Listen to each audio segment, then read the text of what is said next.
Jewish organisations in Canada are demanding authorities act after a second school shooting took place. This time the target was a Jewish school in Montreal. Earlier in the week it was a Jewish girls' school. Now the 20-year-old Muslim suspect in that case has been charged with various offences including discharging a firearm, theft, receiving stolen vehicles and committing mischief. At the time of filming there were no suspects for yesterday's shooting. Now, these incidents have been described as, and I quote, the latest in an unrelenting wave of anti-Semitic incidents in Canada since October 7. Canadian Prime Minister Justin Trudeau has come out to placate the angry Jewish community by saying, and I quote, I was of course relieved that no one was hurt, but I am disgusted by these vile and despicable acts of anti-Semitism. It needs to stop now, end quote. But the people of Canada are furious with Trudeau, a leader they accuse of bringing in migrants from Islamic communities who are openly hostile to Jewish people.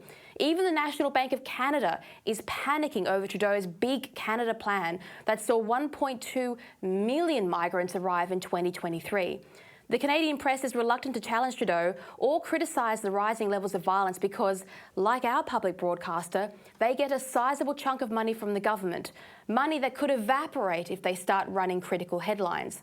The story is the same here in Australia. Our politicians sold out the Jewish community in exchange for holding on to seats, and the press are selling out the Jewish community to capture clicks and views on social media. But not this magazine and not this channel. AEDT TV, in conjunction with the Jewish News Channel, has a show called The Show of Force. It is designed to give the Australian Jewish community a voice and also a fair go when it comes to breaking news and the social debates unfolding.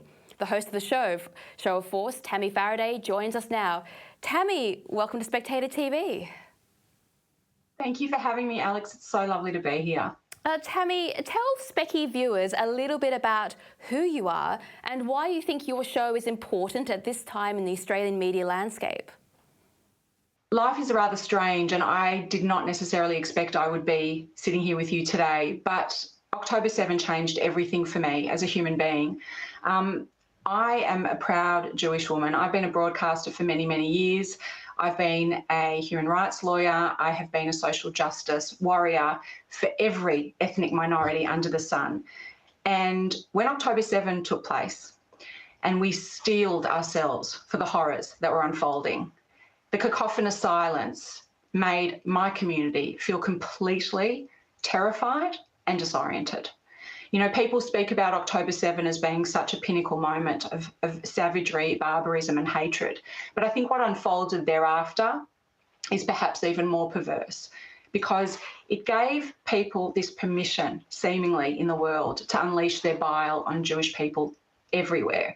And I decided, having never been a bystander, I wasn't going to start being a bystander now.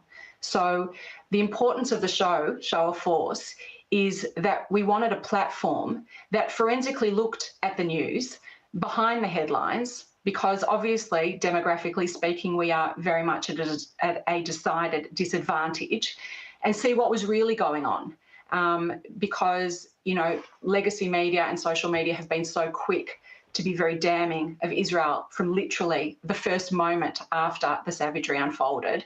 And it was time to actually provide an antidote to that. Well, it's a little bit of a shock for people who are not used to social media. And let's not forget, social media is the public forum. You've got to imagine it like going down to the town square and listening to what people are saying on the streets and in the pubs. That is the reality of social media. And a lot of broadcast journalists don't go and look through what people are saying. And so when you hear how much anti-Semitism there is, not just from the left but also from the right, it comes as a bit of a, so I would say, a culture shock. But you would have predicted that when this first started, when October 7 happened, that you'd be covering a few protests in Australia and around the Western world. Did you expect these protests to roll on for months and months and months and become this overwhelming political movement taking over universities and streets? Did you expect that?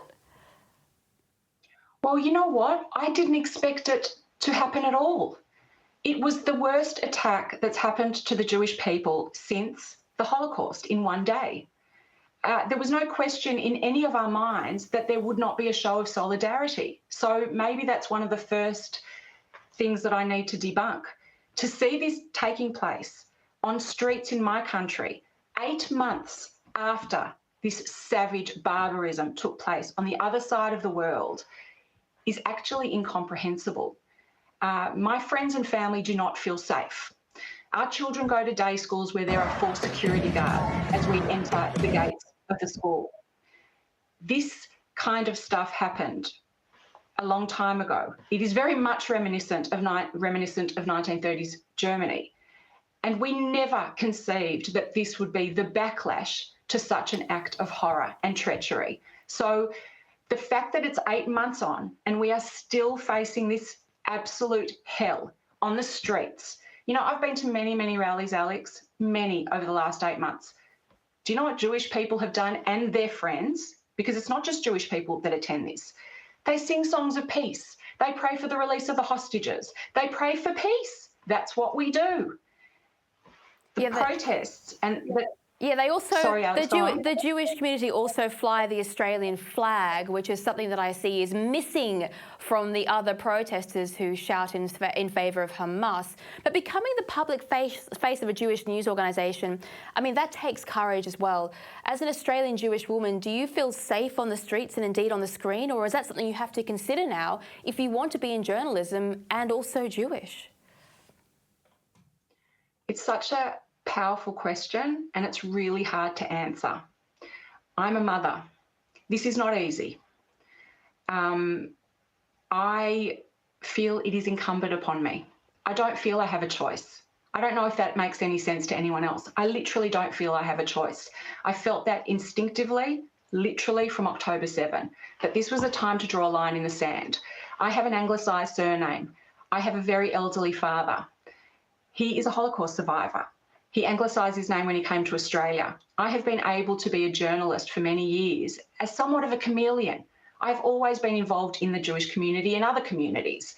But Faraday doesn't scream that I'm Jewish. And I decided this is the hill. I mean, I don't want to get morbid and I don't want to be sensational, but this is the hill that I will die on. And I mean that obviously in a very allegorical way. I can't stand and allow this to take place on the streets of the country that I was born in. I can't watch what is going on in the West and say, this is okay. This is not okay. And, you know, it's really interesting, Alex, one of my dearest friends in the world is a devout Christian. And we met actually in Israel many, many, many moons ago. And she said to me after October 7, please don't fret. You have so many friends. The Jewish people have so many friends. We might be silent now, but there's not a church service that I attend where people aren't praying for the safety of Israel, for peace, and for the return of the hostages. Well, that was her sentiment until she saw hundreds of thousands of pro-Hamas, and I need to call it for what it is, pro-Hamas protesters on Tower Bridge. And then she called me and she said, now you have every right to be afraid, very afraid. So to take the risk that I personally am taking, I don't really factor it into my day-to-day. I have always championed those that I felt needed support or advocacy. That's in my DNA. And I'm certainly not going to not do it for my own community when they are as shattered as they are, heartbroken as they are, and we are praying and grieving on a daily basis for all our hostages to come home. A devastation that is really hard to convey how devastating that is. Yes, well, we talk about metaphoric political hills to die on. Many of our viewers and our readers will sympathise with you. For me, it was the COVID years. That was my political hill to die on. I realised that even if it cost me my job, and it did cost me a lot, we stood up and we spoke for the human rights of Australians and for the culture itself and against the expansion of political power. So there are topics more and more frequently that is driving people back to politics, back to journalism. And it's actually good to see more normal people, not careerists, but normal people in this profession who believe in something passionately enough to take these risks. Look, I've got a question here. You're an investigative journalist and a professional in all things Middle East, and especially politics. But this is new to a lot of Australians. We're not a protest nation. We're not even usually a politically active nation. For most of my childhood, you never heard of this sort of thing. Are you worried that a trusting and, let's be honest, a naive nation, that it's being won over by very clever and relentless propaganda from the pro-Hamas protesters? I can answer it in one word, absolutely. It's like critical thinking doesn't exist. I would be happy to have a dialogue with anybody. But when you speak to people who were born in, and I'll be very, very clear about this, Alex, I have never denigrated a Muslim person in my entire life, and I'm not going to do it now. I'm talking about fundamental radical Islamism. It is an ideology with a theological imperative to eradicate Jews, destroy the West, and get rid of the state of Israel. That's what we're talking about here. And there is no critical thinking. No, everyone has been sucked into this vortex of fallacy.